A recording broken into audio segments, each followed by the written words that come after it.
우리 주님 예수님께서 이 땅 가운데 오실 때 어른으로 완전한 모습으로 이 땅 가운데 오셨던 것이 결코 아닙니다. 아기의 모습으로 이 땅 가운데 오셨습니다.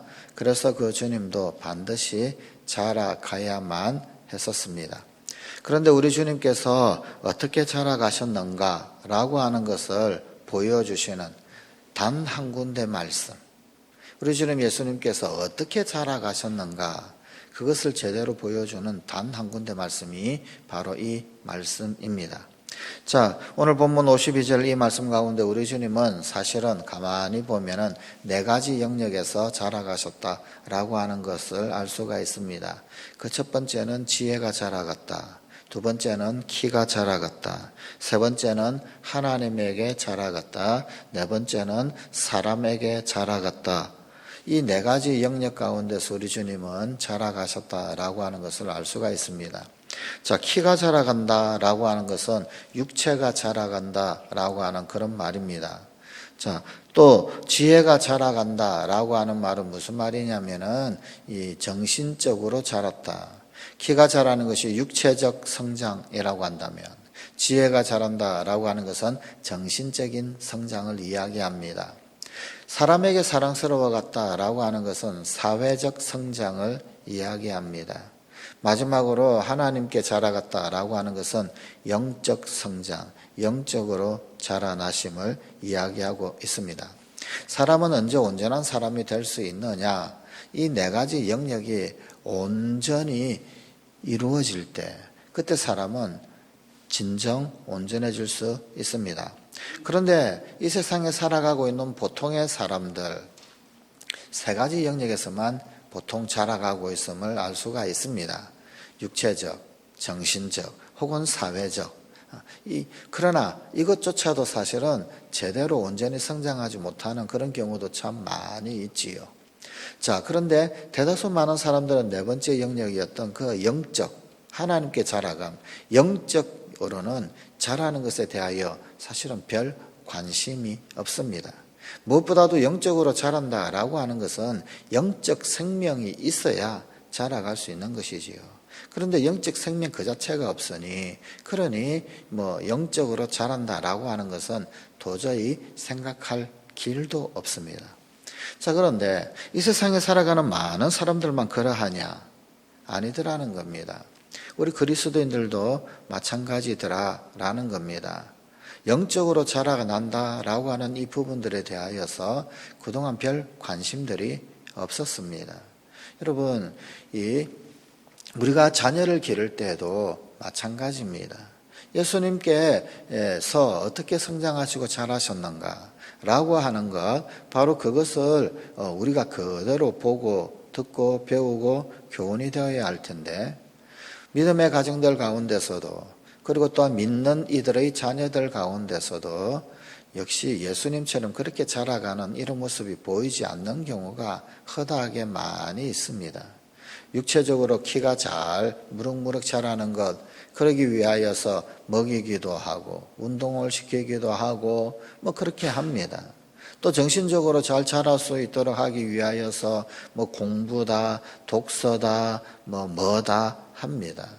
또 혹은 아니면은 사회적으로 잘 자랄 수 있도록 하기 위해서 여러 가지 활동들을 합니다.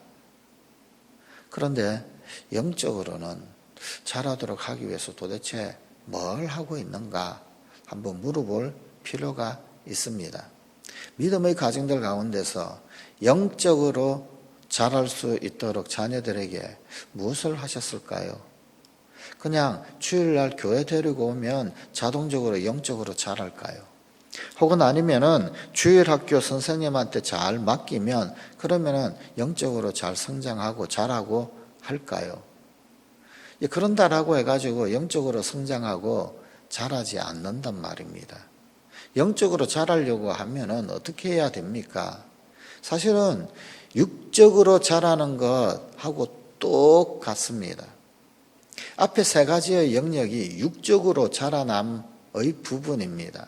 육체적 성장, 정신적 성장, 사회적 성장이 온전히 이루어질 때 이 사회에서 제대로 자란 그런 격이지요. 그런데 이것이 겉사람의 성장입니다. 그런데 영적 성장, 영적 자라남, 영적으로 자란다라고 하는 것, 이것은 속 사람이 자라나고 성장하는 것과 같습니다. 그럼 다시 말하면은 겉사람이 자라는 소위 육체적, 정신적, 사회적 자라남, 이것이 우리 속사람에게 있어서도 똑같이 그렇게 되어질 때 영적 자라남이 되더라라는 것입니다. 그래서 예수님께서 키가 자랐다, 지혜가 자랐다, 사람들에게 사랑스러워 갔다, 하나님에게 사랑스러워 갔다, 이 부분이 똑같이 네 가지 영역에서 동일하게 균등하게 자라가야 한다라고 하는 말도 성립을 하지만, 조금 더 깊이 파헤쳐 본다라고 한다면 육체적, 정신적, 사회적으로 자라남, 이 분량만큼 영적으로 자라남 3대 1이 1대 1의 비중이 되더라는 겁니다. 겉사람과 속사람의 문제이기 때문에 그러합니다.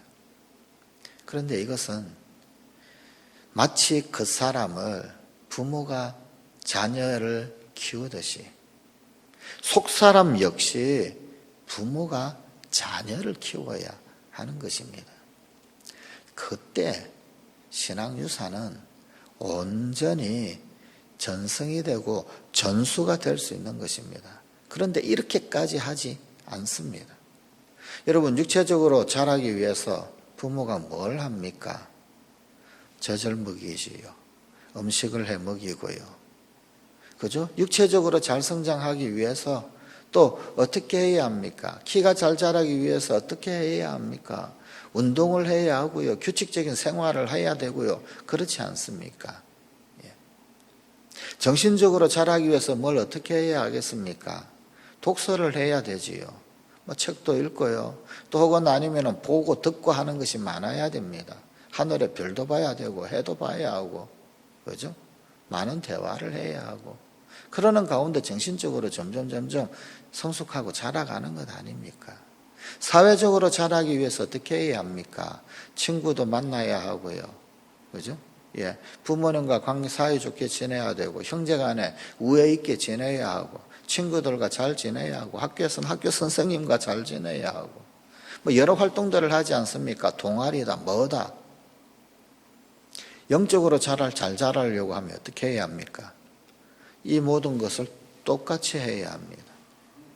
육체적으로 잘 자라기 위하여서 운동이 필요하다면, 영적으로 잘 자라기 위해서는 영적 운동이 필요합니다.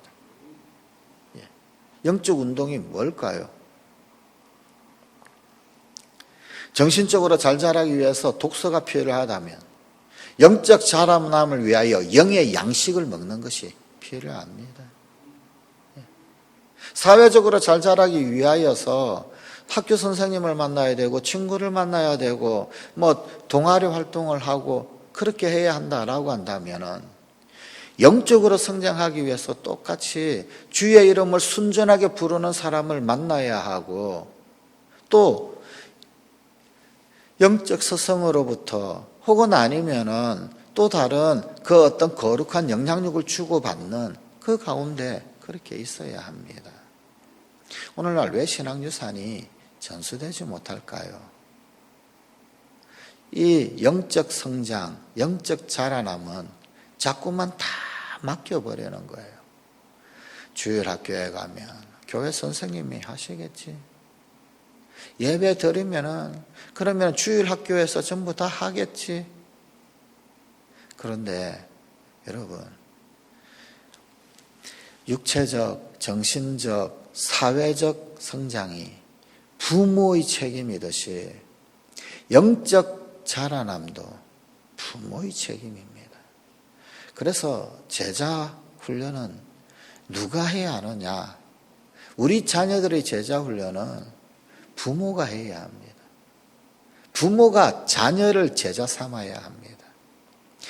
어저께 말씀드렸던 신약의 지상명령, 땅끝까지 이르러 복음 전하는 그 사명, 그래서 제자 삼는다. 그래요. 그래서 교회에서 제자 훈련이다 뭐다 합니다. 자, 그런데 이것은 수평적 사명 감당, 수평적 지상 명령 감당이라고 그랬죠. 그런데 수직적 명령 사명 감당은 부모가 자녀에게 하는 거예요. 영적으로 성장하게 하는 것 부모가 자녀에게 해야 하는 겁니다. 다시 말하면 다른 이방 민족에게 다른 사람들에게 복음이 전해져서 그들을 제자 삼았던 것처럼 부모가 자녀를 제자 삼아야 하는 겁니다. 그게 수직적으로 지상 명령을 감당하는 겁니다. 오늘날 왜 교회의 위기를 자초하였을까요? 부모가 자녀를 제자 삼지 않았기 때문입니다. 이제 진정으로 그동안 도외시되었던 우리 자녀들의 영적 성장에 관심을 가져야 합니다. 부모가 자녀를 제자 삼는 이 일 결단해야 합니다. 그때 우리의 신앙유산은 제대로 전수가 될 수 있을 것입니다. 기도하십시다.